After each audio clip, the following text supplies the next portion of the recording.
বরিশাল্লা ভাবি ডাইলে লবণ দিয়েছেন না দেবেন? আচ্ছা মোরা কি এই ঝামেলাতে মুক্তি পাবো না?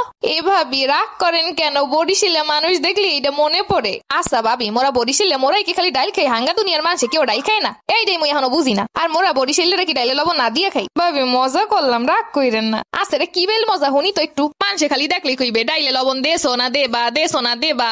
মুই এটা হনতে হনতে ডাইলেরই মুই এখন বয়কট করে দিছি। খামু না ডাইলতে হইছে কি বরিশালের ডাইল খাওয়া ছাড়িয়ে দেবো। এভাবে বরিশালেরা নাকি এই জিনিসটা বললেই খেয়ে পা যায়, একটু কথাই নাকি তারা সিরিয়াস হয়ে যায়। আর বরিশালের মানুষ নাকি ঝগড়াও করে বেশি। আসলেই এটা আমি কিবেল কথা কইলেন? বরিশালের মানুষ সিরিয়াস কথা সিরিয়াস ভাবে নেবে নাকি এমনি এমনি নেবে? হ্যাঁ গো, মাথায় যথেষ্ট পরিমাণ গিলু আছে। হেরা সঠিক জিনিসটা সঠিক কথা কইতে পছন্দ করে। মোগ একটা বুকের পাঠা আছে। মোগ বিরুদ্ধে কেউ কথা কইলে মোরা সরাসরি উত্তর দিয়ে দিই। মোরা কি মানুষের নান মিন মিন্না নাই? অন্যান্য জেলায় দেখবেন কথা কইলে ওই আসে উড়াই দেয়, আমরা কিন্তু উড়াই দেই না। আমরা কথা ডিরেক্টলি এককালে উত্তর দিয়ে দিই। আর জানেন তো কথাই আছে উচিত কথার বাদ নাই। এর লেগে বানাইছে বরিশালের মানুষের ঝগড়াটা। উচিত কথা কইতে মোরা ছাড়ি না, এটাই মোগ ঐতিহ্য।